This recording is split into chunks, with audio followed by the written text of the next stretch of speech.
it's got a good swing, if you fair, mate. It's a really good movement there, okay? As we said, before you sort of took the golf club back, your grip is certainly better now. Now you know how to hold the club naturally in your left hand, not trying to roll your forearm. It just hangs down from your shoulder. That's the most natural spot. So the club then goes back. We hinge the wrist on the way back now. It's arguably a little bit more leggy than we want. I think in time will sort of become a little bit less required, especially on slopey lies if you don't fall over. So that's something you can do, okay? But again, hinge of the wrist on the way back. As you come back down, there's that unhinging of the club back to the golf ball. A nice unhinging, no pulling with that left arm, and an unhinging of the club on the way through. So we're getting the club in sort of the L-shaped position on that side. And I'm pretty much sure your club on the backswing was in.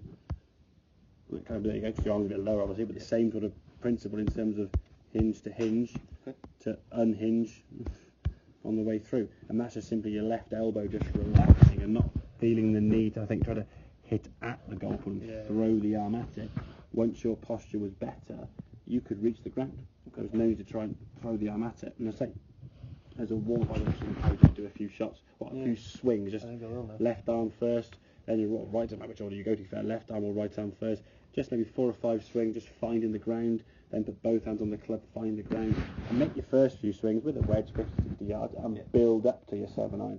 But then you go through a practice session, so if you had, I don't know, 50 golf balls, hit 5 kind of with a pitching wedge towards 50, red flag, near red flag, okay, and then maybe sort of 10 towards with a 7-iron, okay, and then 10 with a 5-iron, so you find a groove. If you're hitting the golf ball well, then have sort of 2 with a pitching wedge, 2 with a 5-iron, and just keep changing from each and every one. So you're not relying on basically repetition, doing the same shot over and over and over again, and going, oh yeah, I found the target, great. Well, if you're given multiple shots at the same spot from a perfect lie with no conditions to worry about, you'll eventually find target, no matter what your swing is really, okay? We've got to get used to hitting the ball to target more consistently with the right motion and being able to adjust from 1 to 2 to the other club in your bag. Because as you said, the longer the club gets, the worse they normally get. But those last few 5-irons there, pretty impressive. Didn't go right the last, well, one did, but the 2 or 3 others went left of the 150. Just drifting back a bit with the wind there, straight left and right. Get a better quality contact. And it's surprising how much more distance you get once you learn to sort of almost pivot and unhinge your arms. Now your grip's better, you can do that.